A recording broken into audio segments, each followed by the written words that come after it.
같이 기도하시겠습니다.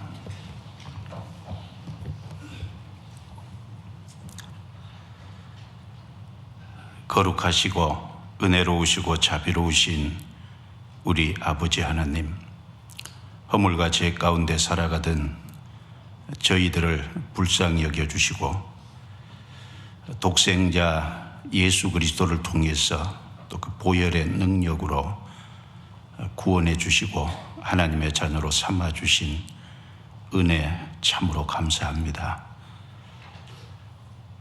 또한 연약하고 부족함에도 변함없는 주의 사랑으로 붙들어 주시고 몸된 교회 안에서 양육해 주시고 인도해 주시고 보호해 주시고 다스려 주심을 또한 감사합니다. 오늘 주님의 피로 구원함을 입은 거룩한 성도들 한자리에 함께 모여서 주님의 거룩한 말씀으로 함께 교제케 도와주심을 감사합니다. 하나님, 우리와 같이 계셔서 증거되는 하나님의 말씀이 마음과 심령 속에 깊이 새겨질 수 있도록 도와주시고 우리 신앙에 도움이 될 수 있도록 도와주옵소서. 말씀이 우리 마음의 양식이 되고 또 말씀이 우리 삶의 위로와 힘이 될 수 있도록 도와주시기를 간절히 의지합니다. 또 이 자리에 함께하지 못한 성도들 어느 곳에 있든지 합당하신 은혜로 채워주옵소서. 우리 중에 병약한 분들, 여러 가지 환난과 공고와 역경 중에 어려운 가운데 계신 분들, 주님께서 다 아시움에 일일이 붙잡아 주시고 어떠한 경우에도 실족지 않고 오직 주를 바라보고 더욱 의지하는 삶을 살아갈 수 있도록 도와주옵소서. 오늘 한 시간을 온전히 주께 의탁합니다. 우리를 구원해 주신 주 예수님 이름으로 기도드리옵니다. 아멘. 성경 창세기 2장을 찾겠습니다. 창세기 2장.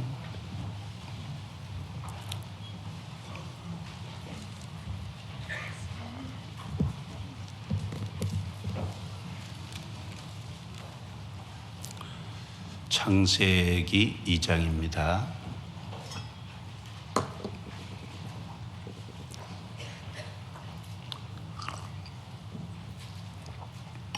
1절 말씀부터 3절 말씀까지를 같이 읽겠습니다. 천지와 만물이 다 이루니라. 하나님의 지으시던 일이 일곱째 날이 이를 때 마치니 그 지으시던 일이 다함으로 일곱째 날에 안식하시니라.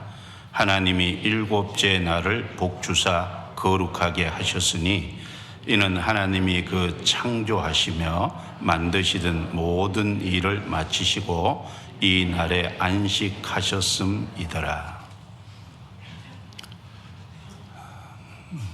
지난달 그 수요 말씀 때 최초 언급을 통한 하나님의 뜻이라는 제목으로 말씀을 상고해 봤습니다.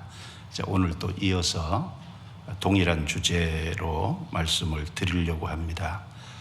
이 최초 언급을 통한 하나님의 뜻이라는 의미는 성경의 어떤 주제나 단어를 하나님께서 최초로 사용하셨을 때 그 단어 속에 하나님의 심중에 있는 하나님의 뜻을 나타내셨다는 의미입니다.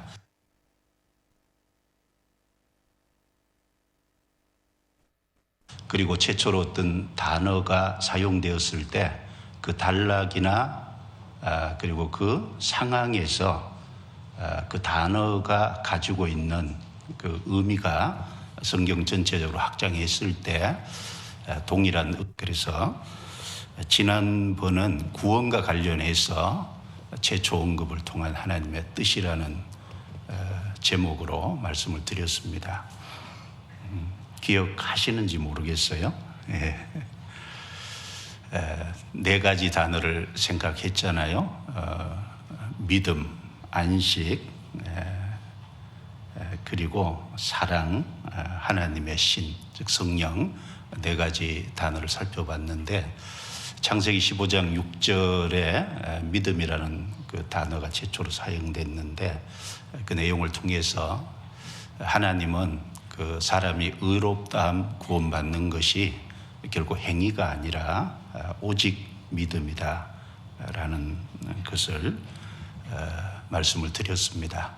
우리는 믿음으로 의롭다함을 받고 이제 구원을 받았습니다. 그리고 두 번째는 안식이라는 단어가 창세기 2장 2절에 처음 사용됐는데 하나님께서 창조하시던 일을 마치시고 안식하신 것처럼 우리가 예수님을 통해 제사함이 끝났기 때문에 그리고 구원을 확실히 받았기 때문에 우리 영혼에 참된 안식이 이루어졌고 이제 우리가 구원과 하나님 앞에 신분적으로 의롭다함을 받는 그 일을 위해서는 우리가 이제 아무것도 할 것이 없죠. 이미 이루어졌으니까 그걸 살펴봤습니다. 그리고 사랑이라는 단어가 최초로 창세기 22장 2절에 사용이 됐는데 그 아브라함의 사랑하는 독자 이삭 하나님 모리아산에 드리라고 하셨지만 하나님은 중지시켰습니다. 그러나 그걸 통해서 성부 하나님의 독생자 예수 그리스도 갈보리산에서 우리를 사랑하셔서 우리를 구원하시기 위해서 내어주신 우리는 특별히 그 독생자 예수 그리스도를 내어주신 사랑 구원받은 사람은 그 사랑을 받은 사람이잖아요. 그래서 그런 내용을 좀 살펴봤고 그 다음에 하나님의 신 그 성령인데 창세기 1장 2절에 처음 사용되지 않습니까? 혼돈하고 공허하고 흑암이 깊음 위에 있는 이제 거기에 하나님의 신이 운행하시는 즉 임재하심으로 거기에 생명의 역사가 지구에 있었던 것처럼 우리가 구원을 받고 의롭다함 받는 그 모든 것은 우리의 어떤 노력이나 수단 방법을 통해서 된 것이 아니라 오직 성령의 역사로 말미암아 우리가 구원을 받고 생명을 얻은 그심을 살펴봤습니다. 그래서 믿음, 안식, 사랑 그리고 하나님의 신 성령 구원과 관계에서 살펴봤는데 오늘 이 시간은 구원받은 이후에 우리 신앙 생활과 관련해서 최초 언급된 몇 가지 단어를 좀 이 시간 살펴보려고 합니다. 첫 번째는 구별, 거룩이란 단어입니다. 그리고 두 번째는 연합. 신앙 생활에서 상당히 중요한 부분이 거룩과 연합이죠. 구별과 연합은 우리가 꼭 반드시 생각해야 될 주제입니다. 그리고 또 하나는 뱀.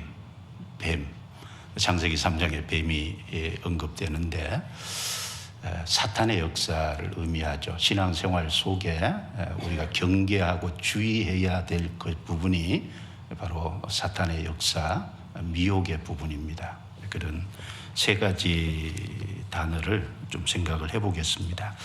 먼저 이 거룩이라는 단어를 좀 생각해 보겠습니다. 여기 창세기 2장 읽은 말씀 속에 2절을 보시면 하나님의 지으시던 일이 일곱째 날이 이를 때 마치니 그 지으시던 일이 다함으로 일곱째 날에 안식하시니라. 하나님이 일곱째 날을 복주사 거룩하게 하셨으니 이는 하나님이 그 창조하시며 만드시던 모든 일을 마치시고 이날에 안식하셨음이더라. 여기 일곱째 날을 복주사 거룩하게 하셨다. 여기 거룩이라는 단어가 성경 전체에 창세기 2장 바로 3절에 최초로 사용이 됐습니다. 자, 여기에 하나님께서 나를 어떤 특별한 나를 복을 주시고 거룩하게 하셨다라고 말씀하셨거든요. 나를 거룩하게 하셨다라는 게 어떤 의미일까요? 물론 이제 날이면 다 똑같은 날이지 날이 거룩하다. 좀 언론 잘 안 와닿잖아요. 첫째 날부터 여섯째 날까지는 하나님이 창조하시는 일을 하시는 날들이잖아요. 근데 일곱째 날은 일을 마치셨기 때문에 쉬신 날입니다. 그래서 일곱째 날을 복주사 거룩하게 하셨다는 것은 일곱째 날은 하나님이 일하시던 다른 날과 다르다는 의미죠. 그래서 일곱째 날을 하나님이 따로 떼어 놓으셨다. 즉 일곱째 날을 하나님께서 구별하셨다라는 의미입니다. 그래서 여기 나를 거룩하게 하셨다는 말씀은 그 의미가 나를 다른 날과 다르게 구별하셨다. 이 거룩이라는 단어의 의미가 여기서는 구별이라는 의미로 사용이 된 겁니다. 그래서 일곱째 날을 복주사 거룩하게 하셨으니 이제 이 표현을 말씀을 일곱째 날을 복주사 구별하셨으니 이렇게 읽어도 아마 무방할 겁니다. 그래서 이 성경 전체에 거룩이라는 단어가 구별이라는 의미로 사용이 됐습니다. 하나님께서 땅을 거룩하게 하셨다.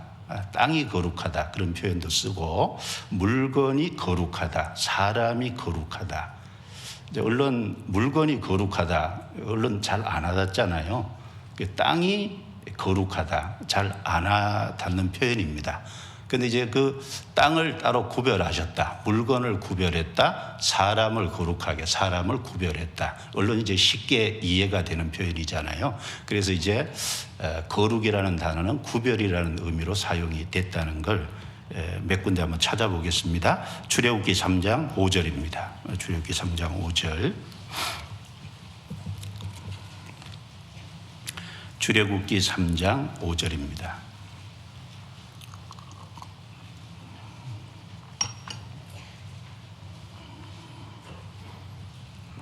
출애굽기 3장 5절 같이 읽겠습니다.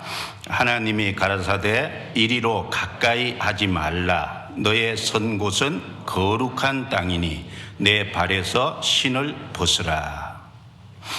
하나님이 떨기나무 불꽃 가운데서 말씀하신 내용입니다. 거기 하나님이 임재하셨고, 그리고 모세가 그 불은 붙었는데 타지 않는 것을 보려고 가까이 왔잖아요. 그때 하나님께서 너의 선 곳은 거룩한 땅이니 내 발에서 신을 벗으라 이렇게 요구를 하셨습니다. 똑같은 표현이요.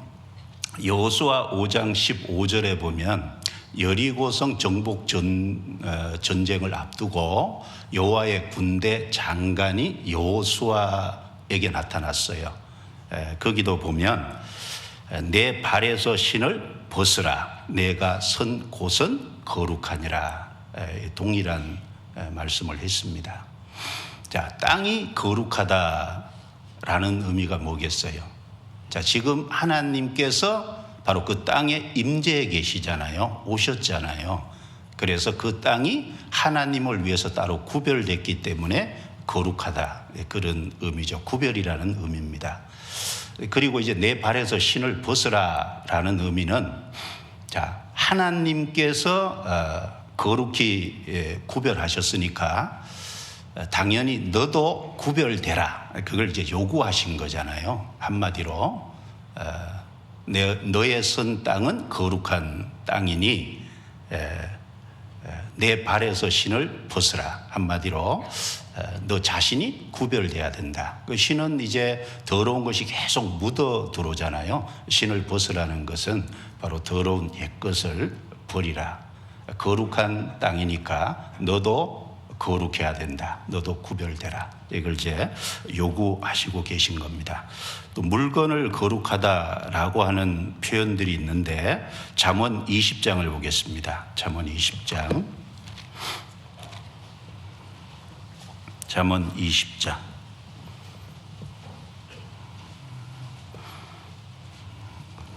25 25절입니다. 잠언 20장 25절. 같이 읽어보겠습니다. 함부로 이 물건을 거룩하다 하여 서원하고 그 후에 살피면 그것이 그물이 되느니라. 제가 구원받고 성경 쭉 읽다가 이해 안 되는 것이 워낙 많지만 이제 이 구절도 이해가 안 되더라고요. 함부로 물건을 거룩하다 하여 서원하고. 자, 물건을 거룩하다라고 서원하는 게 어떤 의미일까? 물건을 하나님께 드리기로 따로 구별하는 것을 말하죠. 그래서 물건을 하나님께 드리기로, 이건 따로 떼어놓는, 따로 구별시키는 것인데, 그걸 이제 신중히, 그리고 정말 기도 가운데 하나님의 은혜를 생각하는 가운데 신중히 결정해야 되는데, 그러지 않고 어떤 물건을 함부로 하나님께 드리기로 서원을 했다가 나중에 어떤 상황이 바뀌어서 드리지도 못하고 안 드리지도 못하고 이렇게 이제 올무에 걸리는 수가 생길 수 있잖아요. 그래서 여기 물건을 거룩하다는 것은 물건을 따로 구별했다, 이런 의미죠. 고린도전서 7장을 찾겠습니다. 고린도전서 7장. 사람이 거룩하다 이렇게 표현했죠. 고린도전서 7장입니다. 고린도전서 7장 14절입니다. 14절 또 같이 읽겠습니다.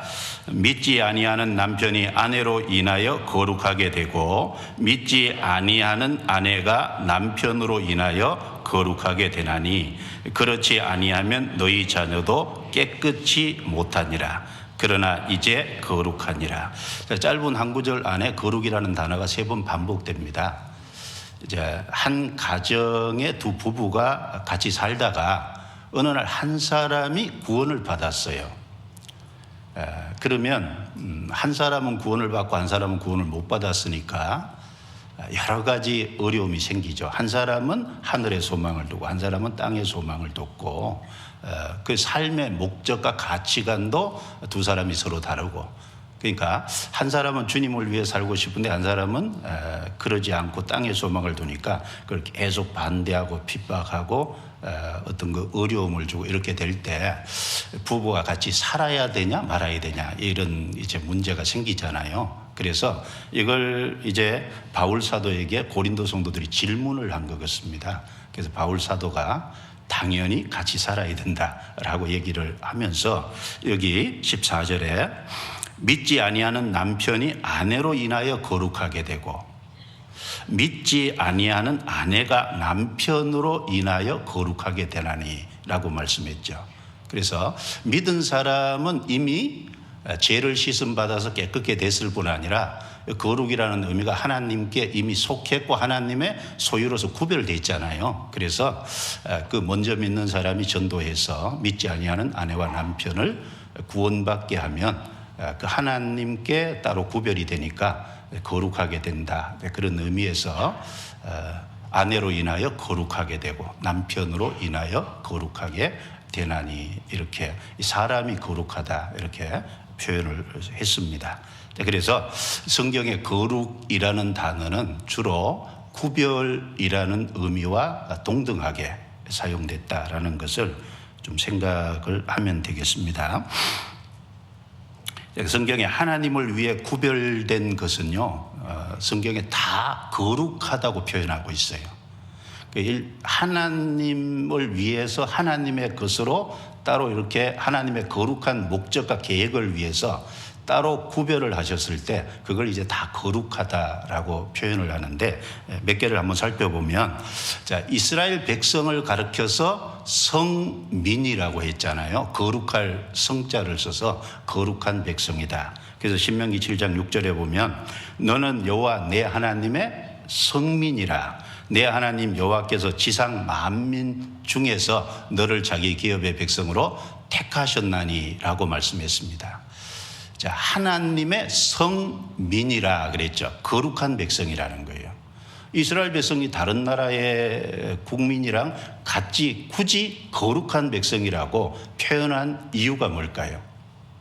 하나님의 거룩한 목적과 계획을 위해서 따로 구별했잖아요. 이스라엘은 하나님의 증인이고 이스라엘은 하나님과 열국 사이의 중간에서 연결해주는 제사장 나라의 역할을 하고 또 이스라엘을 통해서 그리스도가 오실 통로로 사용됐고 그리고 이스라엘에게 하나님이 하나님의 거룩한 말씀을 맡겼고 그런 거룩한 어떤 계획과 목적을 위해서 따로 구별했기 때문에 성민, 거룩한 백성이다 이렇게 이제 표현을 했고요.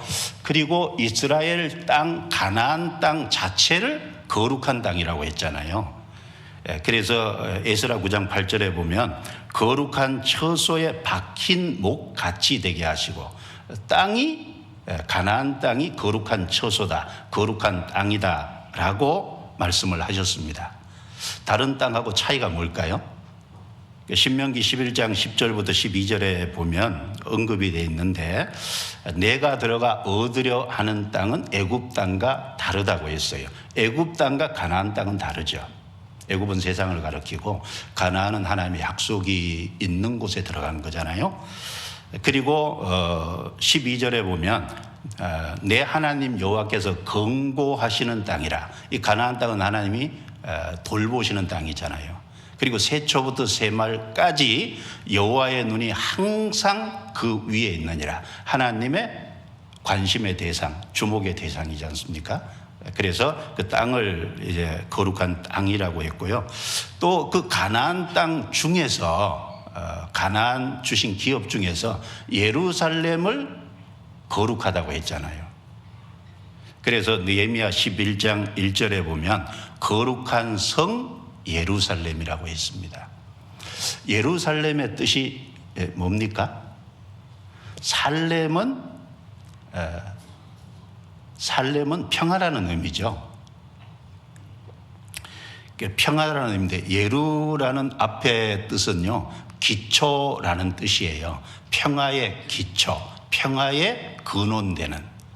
자, 예수님이 이스라엘 땅에 오셨는데 이스라엘 땅에 오셔서 복음을 완성한 곳이 예루살렘이잖아요. 그 예루살렘에서 완성된 복음이 예루살렘에서 유다 그리고 사마리아 땅끝까지 전해졌잖아요. 그래서 예루살렘을 하나님이 평화의 기초로 평화의 근원으로 사용했기 때문에 예루살렘을 거룩한 성 예루살렘 이렇게 말씀하셨습니다. 그리고 그 예루살렘에 하나님의 성전을 지었죠. 거룩할 성자를 써서 거룩한 전이다.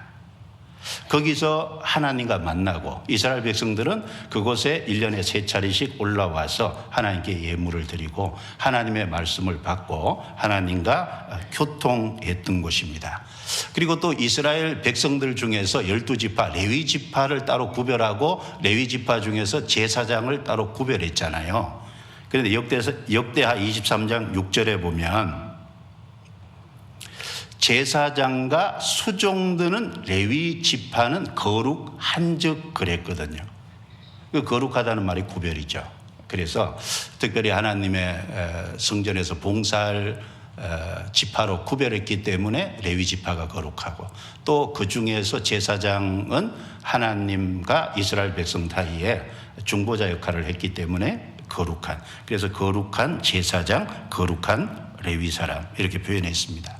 그리고 또 이스라엘 백성들 중에 일반 백성일지라도 하나님께 자기 몸을 들여서 자기 몸을 하나님께 거룩하게 바치겠다고 해서 서원하는 것이 나실인의 서원이죠. 민수기 6장에 보면 그 나실인이라는 의미가 뜻이 구별이잖아요.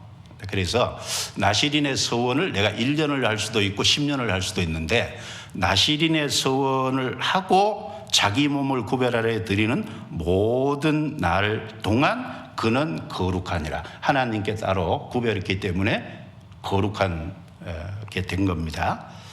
그리고 성경을 성자가 거룩할 성자잖아요. 성경 자체가 거룩한 경전이죠. 이 세상의 모든 책과 다르지 않습니까?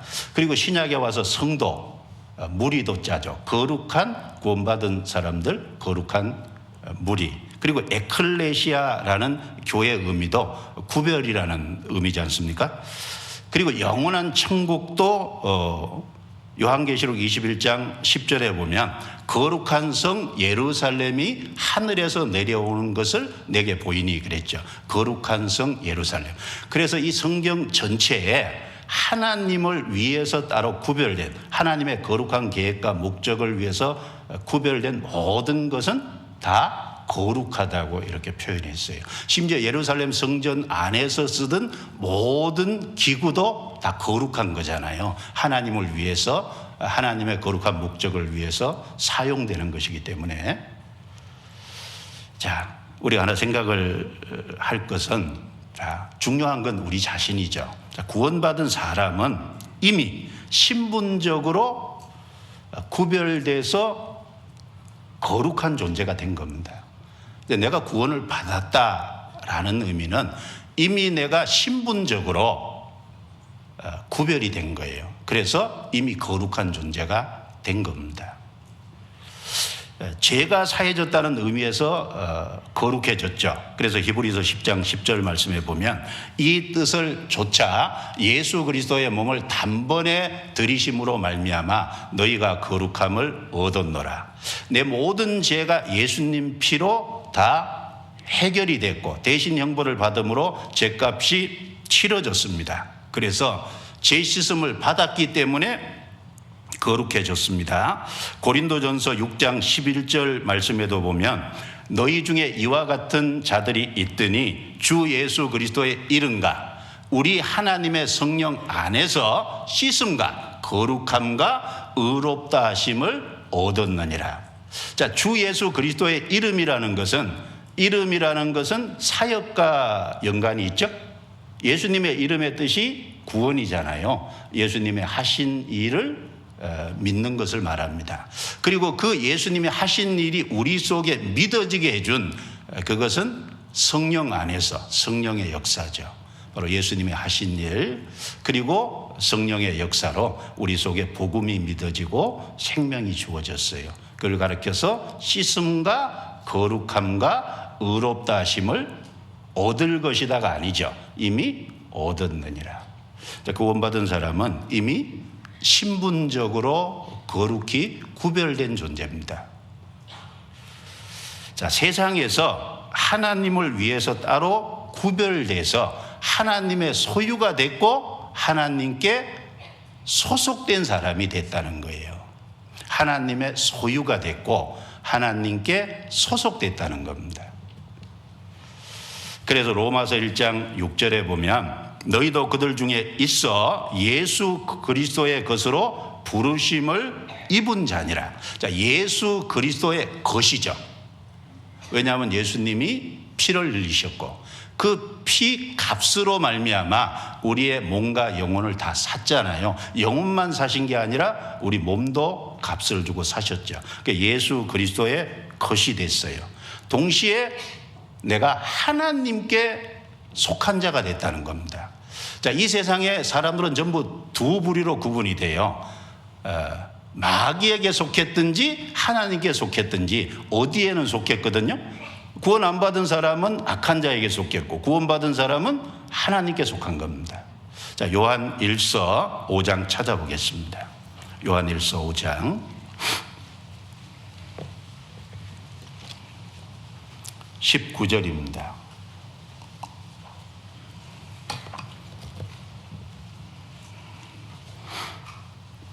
요한 1서 5장 19절 여기 분명히 이렇게 말씀하셨어요.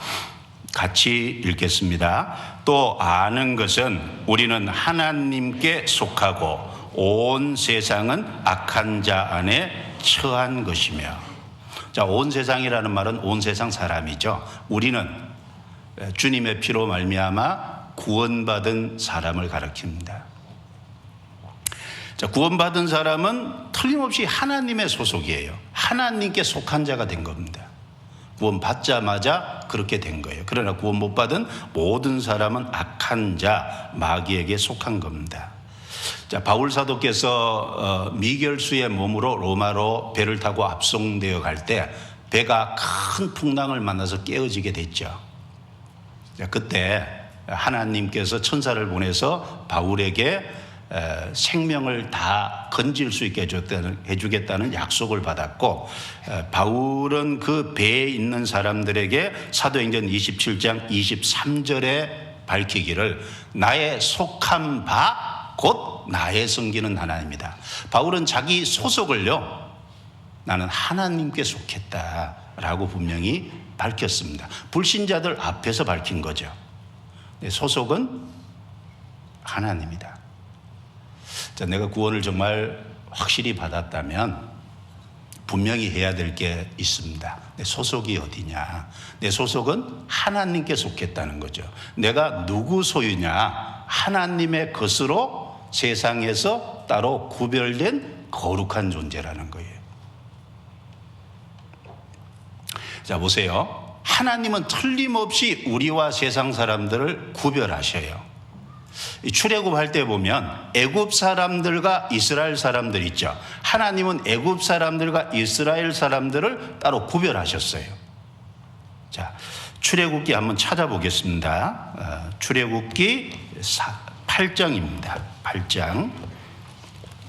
자, 여러 차례 구별한다고 반복해서 말씀하셨어요. 자, 5번이나 반복하셨습니다. 출애굽기 8장 22절을 보죠. 8장 22절. 여기 파리 재앙을 내릴 때입니다. 네 번째 재앙 파리 재앙인데 22절. 그날에 내가 내 백성에 거하는 곧센 땅을 구별하여 그곳에는 파리떼가 없게 하리니 이로 말미암아 나는 세상 중에 여호와인 줄을 내가 알게 될 것이라. 내가 내 백성과 내 백성 사이에 구별을 두리니 내일 이 표징이 있으리라 하셨다 하리라. 틀림없이 하나님은 애굽 백성과 이스라엘 백성 사이에 구별을 두신 거예요. 애굽에는 파리떼가 있었지만 이스라엘 백성이 거하는 곧센 땅에는 파리떼가 없도록 하셨어요. 구별하신 거죠. 9장 3절입니다. 9장 3절 반복해서 계속 구별하셨습니다. 9장 3절. 악질 재앙 때입니다. 여호와의 손이 들에 있는 내 생축 곧 말과 나귀와 약대와 우양에게 더하리니 심한 악질이 있을 것이며 여호와가 이스라엘 생축과 애굽의 생축을 구별하리니 이스라엘 자손에 속한 것은 하나도 죽지 아니하리라 하셨다 하라 하시고. 6절입니다. 이튿날에 여호와께서 이 일을 행하시니 애굽의 모든 생축은 죽었으나 이스라엘 자손의 생축은 하나도 죽지 아니한지라. 바로가 보내어 본즉 이스라엘 생축은 하나도 죽지 아니하였더라. 그러나 바로의 마음이 완강하여 백성을 보내지 아니하였더라. 자, 악질 재앙을 내릴 때 하나님은 애굽의 생축은 죽였죠. 이스라엘의 생축은 죽이지 않았습니다. 그러니까 애굽 사람과 이스라엘 사람을 구별하신 동시에 애굽 사람들이 가지고 있는 소유물과 이스라엘 사람들이 가지고 있는 소유물 자체도 구별하신 거지 않습니까? 자, 그리고 25절입니다. 25절. 우박 재앙이 내릴 때도 구별하셨어요. 25절. 우박이 애굽 온 땅에서 사람과 짐승을 물어나고 무릇 밭에 있는 것을 쳤으며 우박이 또 밭의 모든 채소를 치고 들의 모든 나무를 꺾었으되 이스라엘 자손에 거한 곧센 땅에는 우박이 없었더라. 구별하셨습니다. 그 다음에 10장입니다. 흑암 재앙을 내릴 때도 구별하셨어요. 10장 22절. 자, 3일 동안 애굽에 캄캄한 흑암이 있었습니다. 22절. 모세가 하늘을 향하여 손을 들매 캄캄한 흑암이 3일 동안 애굽 온 땅에 있어서 그동안은 사람이 서로 볼 수 없으며 자기 처소에서 일어나는 자가 없으되 이스라엘 자손에 거하는 곳에는 광명이 있었더라. 자, 애굽에는 흑암이 있고 이스라엘 백성들이 거하는 곧센 땅에는 광명이 있었어요. 자, 이것은 이제 홍해 바다 앞에서도 있었던 일이죠. 캄캄한 밤이었어요. 애굽 진영은 캄캄했는데 이스라엘 백성들이 거하는 진영은 대낮같이 밝았다 그랬습니다. 자, 우리 시대에 하나님은 악한 자와 선한 자, 구원을 받았든 안 받았든 태양빛은 모든 사람에게 골고루 비치게 다 도와주시죠. 그런데 다른 게 있어요. 영적인 빛, 신령한 빛은 구원받지 않은 사람에게 비치지 않잖아요. 구원받은 사람에게 주어지는 신령한 영적인 빛이 놀라운 것들이 많지 않습니까? 그건 구분하고 계십니다. 그리고 11장 이스라엘 장자와 애굽 장자를 구별하셨습니다. 6절 7절 자, 같이 읽습니다. 애굽 전국에 전무후무한 큰 곡성이 있으리라. 그러나 이스라엘 자손에게는 사람에게나 짐승에게나 개도 그 혀를 움직이지 않으리니 여호와가 애굽 사람과 이스라엘 사이에 구별하는 줄을 너희가 알리라 하셨나니. 자, 애굽 사람과 이스라엘 사이에 구별하는 줄을 너희가 알리라. 특별히 이스라엘 진영에 있는 개는 그 혀를 움직이지 아니하리니. 하나님이 애굽 개와 이스라엘 개도 구별하셨어요. 하나님은 철저히 다 구별하셨습니다.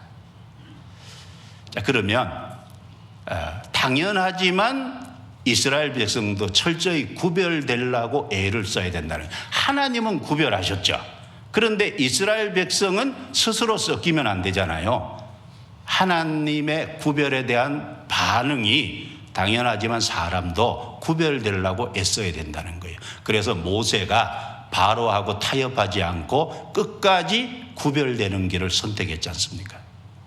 하나님이 구별하시기 때문에 모세도 구별되기를 힘쓴 겁니다. 결국은 애굽에서 나왔죠.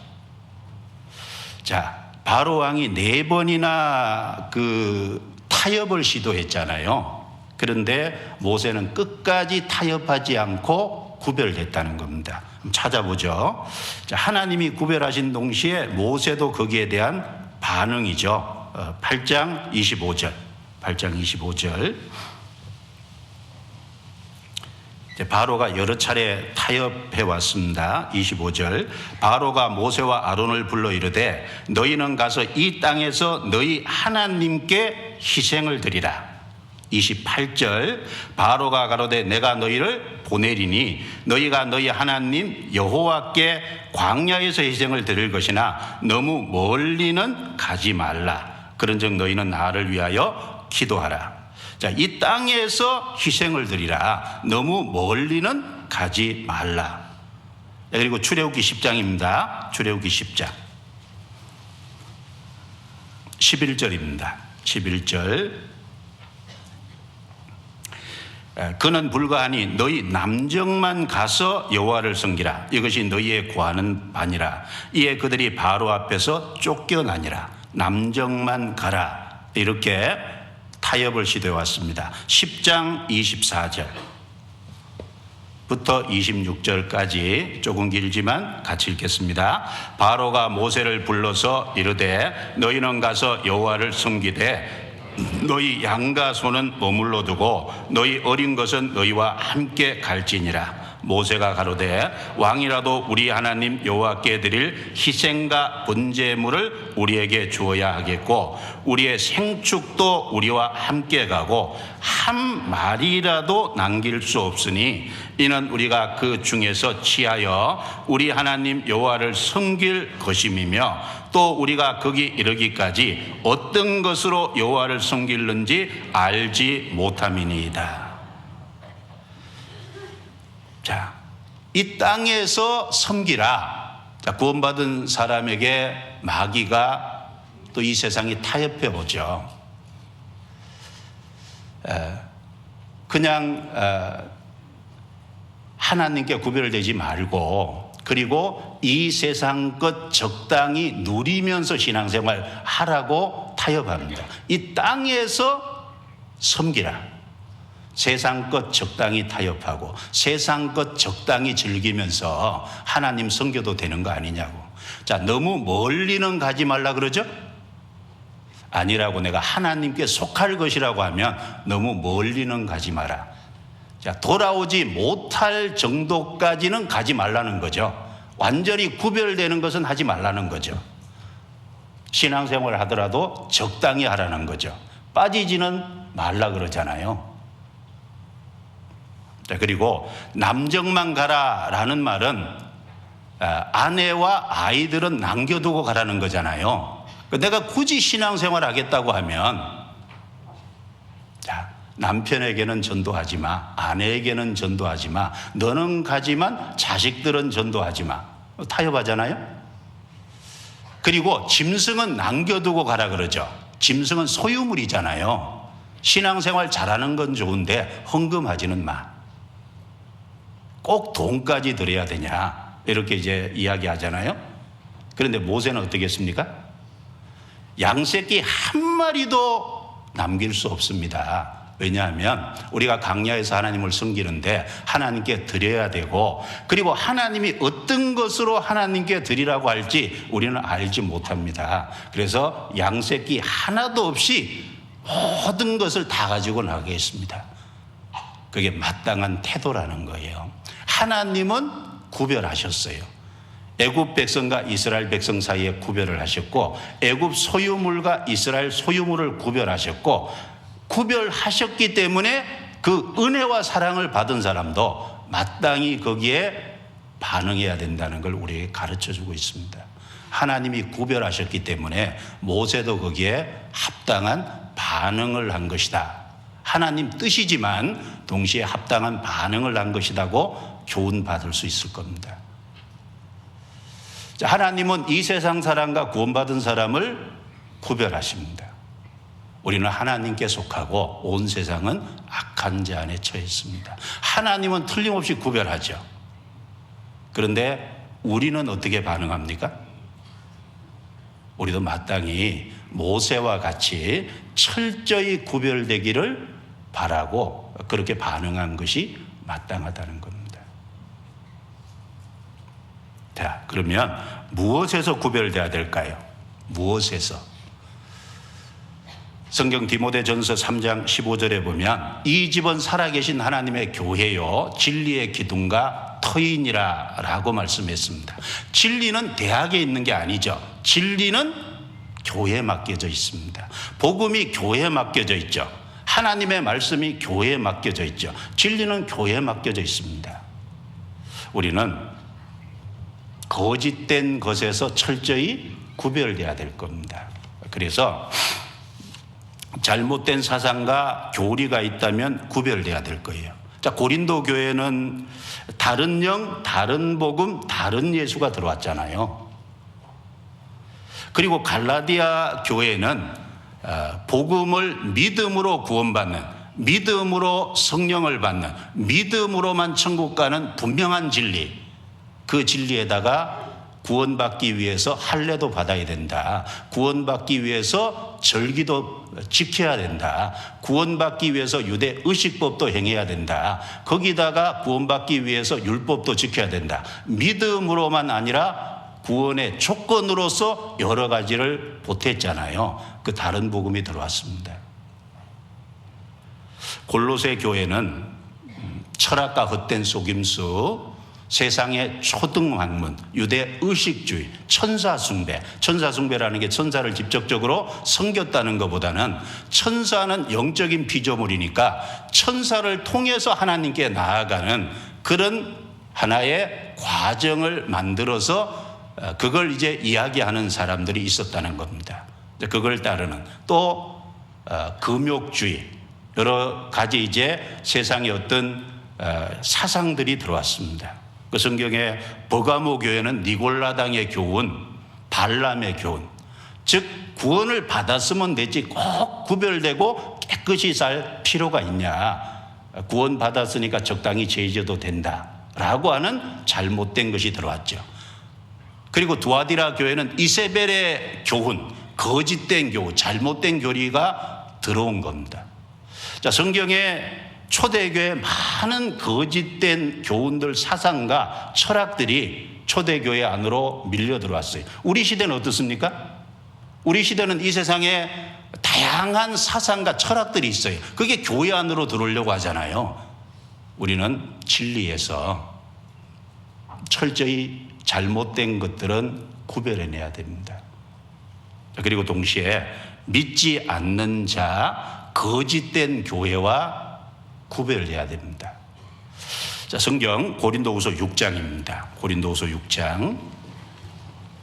고린도후서 6장입니다.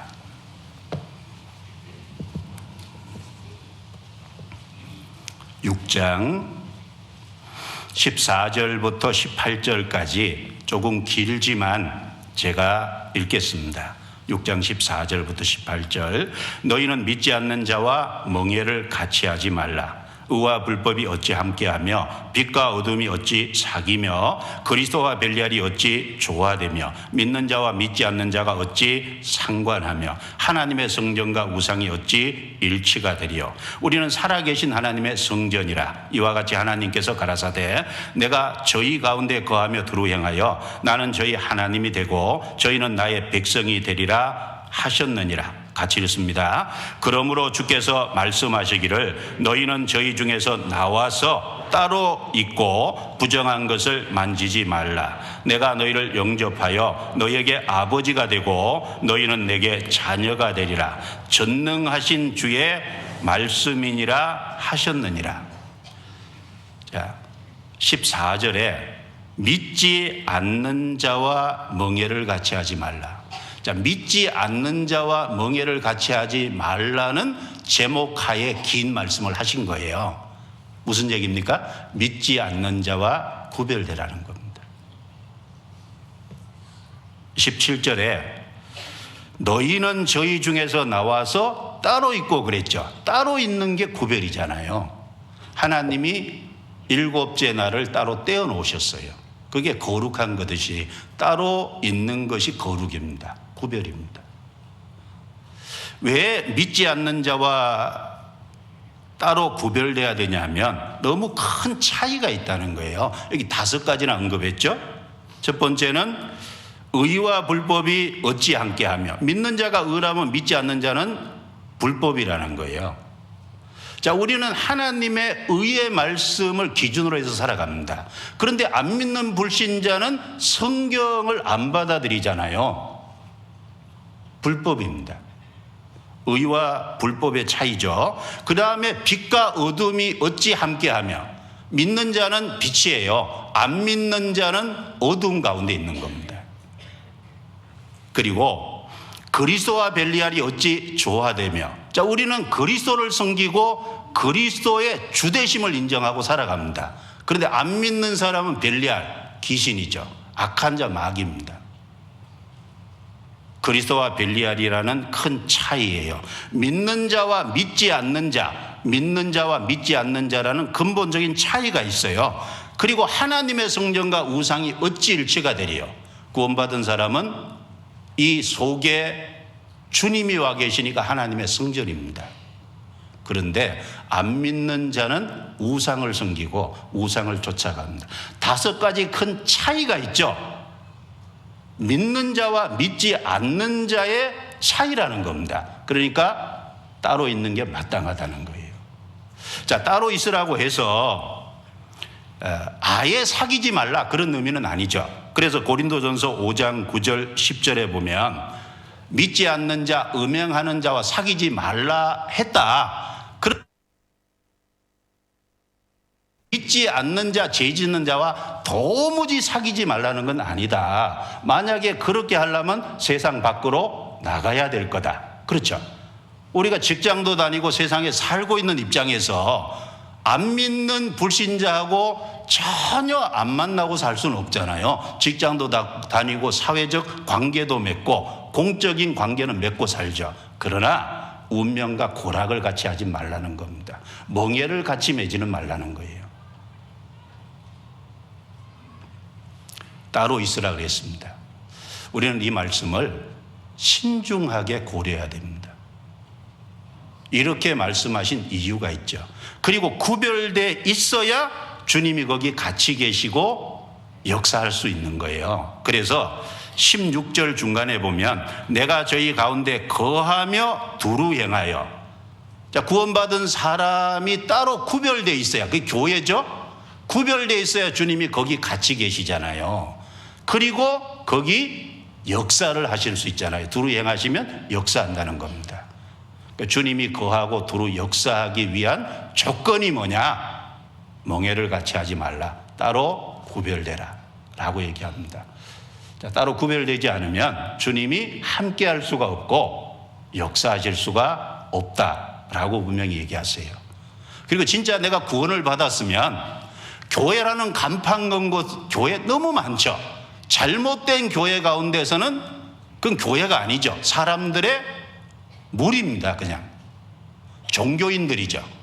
그 가운데 있다가 내가 구원을 받았으면 가감하게 구별돼서 믿는 성도가 있는 교회에 구별돼야 된다는 거예요.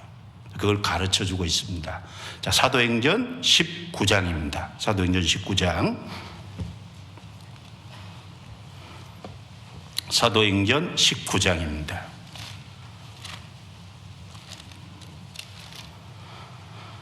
19장 8절 9절입니다. 8절 9절 같이 읽겠습니다.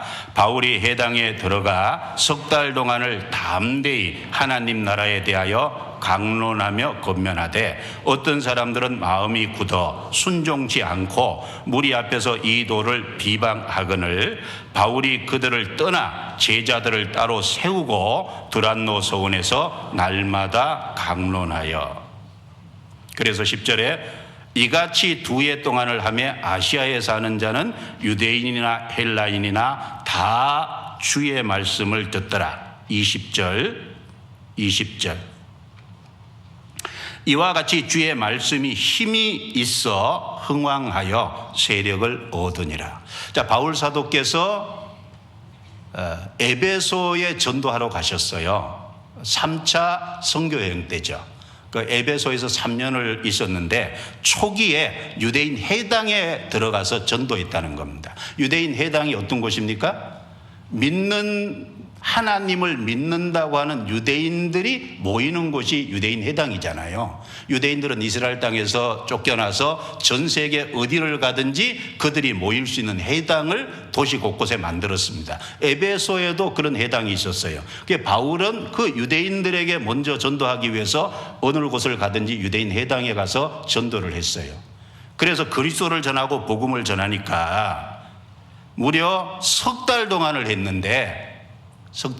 했는데 안 받아들인 거예요. 마음이 완악해서. 그리고 오히려 복음을 비방했어요.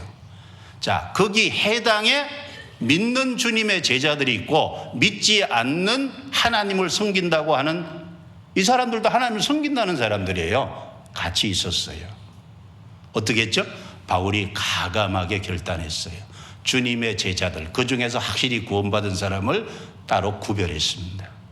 그래서 여기 보면 바울이 그들을 떠나 제자들을 따로 세우고 두란노 서원에서 날마다 강론하여 2년을 했다는 거예요. 그래서 큰 복음의 역사가 일어났다. 여러분, 내가 진짜 구원을 받았다면 거짓된 종교인 무리에서 가감하게 구별돼야 돼요. 하나님의 복음이 전해지는 생명이 탄생되는 교회에 연결이 돼야 됩니다. 그래야 주님이 거기 거하시고 주님이 자유롭게 역사하실 수 있는 거예요. 자, 잘못된 사상과 교리에서도 구별되지만 믿지 않는 자와도 구별돼야 되고 그리고 거짓된 교회와도 구별이 돼야 됩니다. 당연하지만 죄와 세상 풍속에서도 구별이 돼야 돼요. 자, 데살로니가 전서 5장 22절에 악은 모든 모양이라도 버리라 그랬어요. 주님을 맞이할 때가 가까운 시대입니다. 내 삶 속에 하나님 보시기에 합당치 못한 것, 악 비슷한 것이라도 있으면 가감하게 버리는 자세가 필요한 거예요. 악은 모든 모양이라도 버리라. 비슷한 것도 버리라는 겁니다. 아가서 2장 15절에 포도원을 여는 작은 여우를 잡으라고 했죠. 적지만 그것이 큰 문제를 일으킬 수 있습니다. 잡으라고 했습니다. 전도서 10장 1절에 보면 죽은 파리가 향기음으로 악취가 나게 하는 것처럼 적은 우매가 지혜와 종기로 패하게 하느니라. 적은 우매. 잘못된 그 죄들이 잘못된 것으로 끌고 갈 수 있습니다. 죄에서 가감하게 구별돼야죠. 그리고 세상 풍속입니다. 로마서 12장 2절에 너희는 이 세대를 본받지 말고 오직 마음을 새롭게 함으로 하나님의 선하시고 기뻐하시고 온전하신 뜻이 무엇인지 분별하도록 하라. 이 세대를 본받지 말고. 자, 우리 주변의 이 세상은 정말 빠르게 지나가고요. 유행이 계속해서 바뀝니다. 그걸 따라가면 안 되죠. 이 세상 풍속을 쫓지 말고. 세상 풍속에서 구별돼야 됩니다. 자, 그와 동시에 이 구별되는 것은 소극적이라면 적극적으로 거룩해져야죠. 적극적으로 거룩. 소극적으로는 죄에서 구별되고 교리에서 잘못된 것은 그래도 안 믿는 사람들과 구별되고 여러 가지 구별돼야 될 게 있어요. 그런데 그것이 거룩의 전부는 아니죠. 성경 베드로전서 1장입니다. 베드로전서 1장 15절입니다. 자, 베드로 사도가 구원받은 성도들에게 이렇게 권했습니다. 베드로전서 1장 15절 16절입니다. 같이 읽어보겠습니다.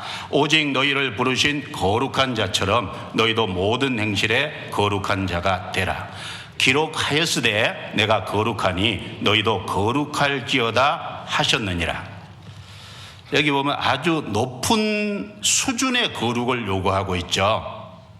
너희를 부르신 거룩한 자처럼 우리를 부르신 분이 하나님이십니다. 하나님의 거룩하신 것처럼 너희도 모든 행실에 거룩한 자가 되라. 이건 단지 죄에서 구별되는 소극적인 것만 얘기하고 있는 건 아니죠. 그러면서 기록되었으되 내가 거룩하니 너희도 거룩할지어다 라고 하는 구약 성경을 인용했어요. 그러면 이 16절에 기록하였으되 라는 이 거룩은 어디서 가져왔냐면 레위기 11장의 말씀을 인용한 겁니다. 레위기 11장은 음식규례예요. 음식규례를 얘기하면서 내가 거룩하니 너희도 거룩할지어다 라고 말했거든요. 레위기 11장 찾겠습니다. 44절. 자, 이 말씀을 인용한 겁니다. 레위기 11장 44절입니다.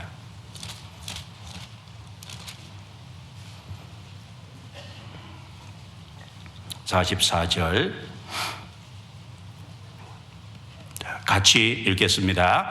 나는 여호와 너희 하나님이라. 내가 거룩하니 너희도 몸을 구별하여 거룩하게 하고 땅에 기는 바 기어다니는 것으로 인하여 스스로 더럽히지 말라. 자, 내가 거룩하니 너희도 몸을 구별하 거룩하게 하고. 자, 이 말씀을 인용한 겁니다. 그러면 하나님이 보실 때 거룩의 의미는 레위기 11장에 잘 나타나 있다는 거예요. 자, 레위기 11장 그 1절부터 8절까지는 땅에 있는 짐승 중에 먹을 것과 먹지 못할 것을 구별했죠. 먹을 것은 책임질을 하고 쪽발이 갈리진 것은 정하고 그렇지 못한 건 부정하다는 거예요. 뭘 말합니까? 하나님 보실 때 거룩한 것이 말씀을 잘 책임질해야 거룩이라는 겁니다. 그리고 쪽발이 갈라진 것은 구별이죠. 자, 이 말씀은 시편 1편 1절하고 2절하고 내용이 동일한 겁니다. 복 있는 자는 악인의 꾀를 좇지 아니하며 죄인의 길에 서지 아니하며 오만한 자의 자리에 앉지 아니하고 아니하며 아니하고죠. 구별입니다. 쪽발이 갈라진 거죠. 그리고 오직 여호와의 율법을 즐거워하여 그 율법을 주야로 묵상하는 자로다. 책임질이죠. 자, 소는 책임질을 합니다. 정하죠. 쪽발이 갈라져 있죠. 동시에. 그 소가 위가 4개래요. 소가 위가 4개인데 처음에는 홑위, 그 다음에 벌집이, 주름이, 겹주름이 4개랍니다. 그런데 여기서 이 식도로 끄집어 올려가지고 다시 한번 새김질하는 건 이 벌집 위에서 끄집어내서 주름 위로 넘기는 거예요. 단 한 번 끄집어냅니다. 그래서 음식을 먹으면 홑위라는 데서 그 벌집 위로 옮겨가면서 작은 경단 같은 것이 만들어진대요. 그걸 이제 다시 끄집어내 가지고 새김질을 한다는 겁니다. 제가 소 기르는 분한테 직접 들었는데요. 1분에 60회 이상의 새김질을 해야 건강한 소래요. 자기는 소 살 때 센다고 그러거든요. 1분 놓고 세는데 60회 이하로 하면 안 산다 그러더라고요. 건강치 못해서. 많이 씹는 소는 1분에 90회까지 씹는데요. 그래서 그걸 다시 주름 위로 넘기면 주름 위에서 겹주름 위로 넘어가서 그게 이제 몸에 영양분으로 가는 겁니다. 그렇게 소는 하루에 8시간 새김질 한대요. 몇 시간요? 먹는 건 잠깐인데 새김질은 무려 8시간을 한다는 겁니다. 하루 3분의 1을 새김질하고 있잖아요. 제가 여쭤볼게요. 말씀 묵상 얼마나 하세요?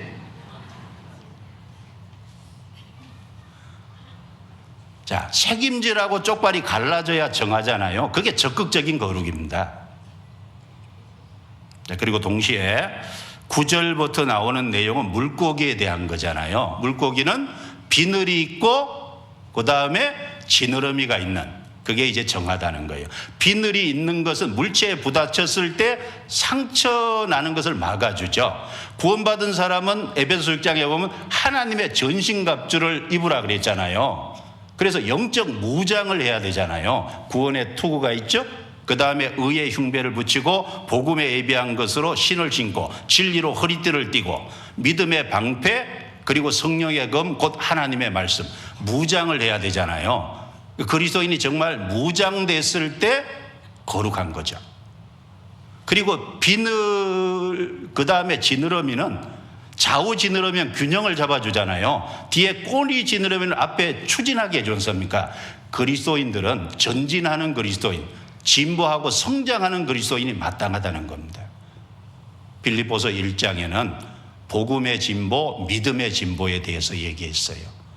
복음의 열매도 더 맺혀야 되고 내 믿음도 더 성장해야죠. 내 신앙 인격이 성장할 때 그것이 하나님 보실 때 적극적인 거룩이죠. 그 다음에 그 뒤에 보시면 13절 이후에 새 중에 먹지 말아야 될 부정한 새의 이름이 쫙 거론됩니다. 육식성, 잡식성, 더러운 것에 기생하는. 이번에 제가 그 안강교회 집회를 갔다 왔는데요. 안강에 후투티라는 새가 있다 그러더라고요. 저는 이제 못 봤는데 자주 본대요. 근데 그 후투티가 여기 대승과 박진이라 그럴 때 대승이 후투티거든요. 후투티라는 새가 보면 이 머리 쪽에 보면 굉장히 예쁘게 공작처럼요 색깔이 나와 있어요. 굉장히 예쁜 새입니다. 근데 왜 부정한 새일까요? 근데 그 대승 후투티 습성을 보면요 더러운 쪽에서 음식을 구한답니다. 그러니까 이제 모양은 이쁜데 실제 먹는 것은 더러운 곳을 찾아서 더러운 곳에서 먹는다는 거예요. 자, 그리스도인이라는 이름은 아름답죠. 근데 그리스도인이 삶 속에 더러운 곳에 어울린다면 합당치 않죠. 교훈하고 있잖아요. 그리고 이제 땅에 기는 곤충 중에서는 날개가 있으면서 이제 기는 곤충 중에요 앞다리가 있어서 뛰는 것은 정하잖아요. 날개가 있으면 자꾸 박차고 위로 올라가잖아요. 날개 있는데 그냥 기어다니기만 하는 건 부정하잖아요. 그리스도인은 땅에 살지만 날개 달아줬지 않습니까? 위를 자꾸 쳐다보고 위를 향해서 나르라고 얘기하잖아요. 하나님은 날치에게도, 물고기죠? 물고기에도 날개 달아놨어요. 날치가요 400m 난답니다. 바다 속의 물고기 날치가 400m를 난다는 거예요. 물고기도 나는데 그리스도인은 자꾸 위로 올라가려고 해야 되잖아요. 그런데 아래만 쳐다보고 사는 건 합당치 않죠. 그래서 소극적으로는 여러 가지 사상과 교리와 죄와 믿지 않는 자와 그 거짓된 교회와 구별되는 동시에 적극적으로는 이런 레위기 11장의 거룩의 모습도 갖춰야 된다는 겁니다. 책임질을 해야죠. 완전 무장을 해야죠. 그리고 동시에 전진해야 됩니다. 위를 향해서 날아야 됩니다. 그럴 적에 거룩하다는 거예요. 내가 거룩하니 너희도 거룩할지니라. 자, 그러면 우리가 왜 거룩해야 될까? 몇 가지를 생각할 수 있죠. 여러분, 내가 죄 가운데 살면요, 하나님에게서 오는 모든 좋은 것이 다 막혀요. 그래서 예레미야 5장 25절에 보면 너희 허물이 이러한 것을 물리쳤고 너희 죄가 너희에게 오는 좋은 것을 막았느니라 그랬거든요. 자, 우리 삶에 신령한 좋은 모든 것들은요, 하느님에게서 오잖아요. 그래서 야고보서 1장 17절에 보면 각양 좋은 은사와 온전한 선물이 다 위로부터 빛들의 아버지께서 내려온다 그랬어요. 자, 내려오는데 내가 죄 가운데 빠져 있으면, 죄 가운데 살면 하나님에게로 오는 좋은 것이 막히는 거예요. 나는 신앙생활하는데 하나님의 은혜가 계속해서 필요한 겁니다. 하나님의 능력이 필요하죠. 하나님의 지혜가 필요하죠. 하나님의 선한 도움이 손길이 필요합니다. 그런데 내가 죄 가운데 살면 그런 것이 다 막혀요. 그래서 구별돼야 됩니다. 그리고 하나님과 교제하는 삶을 살아야 되잖아요. 하나님과 교통하기 위해서 거룩해야 됩니다. 그래서 요한 1서 6절 7절에 보면 우리가 하나님과 사귐이 있다 하고 어두운 가운데 행하면 거짓말을 하고 진리를 행치 아니할 이거니와, 우리가 빛 가운데 행하면 우리가 서로 사귐이 있고 라고 말씀했습니다. 빛 가운데 있을 때 사귐이 있는 거잖아요. 하나님과 교제하기 위해서 거룩하게 구별돼야 됩니다. 또 하나 중요한 것은 하나님께 쓰임받기 위해서 거룩하게 구별돼야 된다는 거예요. 그래서 디모데후서 2장 20절 21절에 보면 큰 집에는 금과 은의 그릇이 있을 뿐 아니요 나무와 질그릇도 있어 기 쓰는 것도 있고 천이 쓰는 것도 있나니 그러므로 누군지 이런 것에서 자기를 깨끗하게 하면 기 쓰는 그릇이 돼요. 주인의 쓰심에 합당하며 모든 선한 일에 예비함이 됩니다. 모든 선한 일에 예비함이 됩니다. 여러분, 그리스도인에게 정말 힘과 능력이 되는 건 거룩입니다. 거룩하게 구별될 때 그게 삶에 힘이 있고 능력이 되는 거예요. 성경 여호수아 7장을 찾겠습니다. 여호수아 7장. 여호수아 7장. 여호수아 7장 13절입니다. 13절. 자, 오늘 마지막 구절로 찾습니다. 7장 13절 같이 읽겠습니다. 너는 일어나서 백성을 성결케 하여 이르기를 너희는 스스로 성결케 하여 내일을 기다리라. 이스라엘의 하나님 여호와의 말씀에 이스라엘아 너희 중에 바친 물건이 있나니 내가 그 바친 물건을 너희 중에서 제하기 전에는 너희 대적을 당치 못하리라. 여리고성 전투에서 여리고성의 모든 물건은 하나님께 구별된 거라 그랬어요. 하나님께 바친 물건이기 때문에 손대지 말라 그랬는데 아간이 손댔어요. 그래서 아이성 전투에 올라갔다가 이스라엘이 크게 대패했습니다. 그 대패한 이후에 여호수아가 하루 종일 금식하면서 하나님께 엎드려 울부짖었습니다. 그때 하나님께서 하신 말씀이죠. 너는 일어서서 백성을 성결케 하여 이르기를 너희는 스스로 성결케 하여 내일을 기다리라. 자, 너희 중에 바친 물건을 취한 자가 있다. 그리고 그것을 제하기 전에는 너희가 대적을 당할 수 없다. 결국은 아간이 했다는 것이 드러나서 제하고 난 다음에 아이성 전투에서 이겼어요. 여러분 성결케 하라 그랬잖아요. 그리고 내일을 기다리라 그랬습니다. 성결할 때 당한다. 즉 큰 능력으로 승리할 수 있다는 겁니다. 여러분 성결, 거룩, 구별은 그리스도인의 힘입니다. 내가 구별될 때, 성결케 될 때 정말 거기에서 힘이 나오는 거예요. 그래야 승리하는 삶을 살고 대적을 당하고 이길 수 있습니다. 그래서 오늘 3가지 하려고 했는데 하나밖에 못했어요. 어쨌든 다음에 또 할 수 있을지 모르겠는데, 그리스도인의 삶에 꼭 필요한 것 중에 하나가 구별, 거룩입니다. 그리고 꼭 필요한 것 또 하나가 연합이죠. 성도들과 한지 연합. 구별될 곳에서 구별되고 연합될 곳에 연합되면 그게 큰 힘이 될 거예요. 구원받은 이후에 중요한 주제니까 묵상해서 삶에 힘이 되면 좋겠습니다. 기도하겠습니다.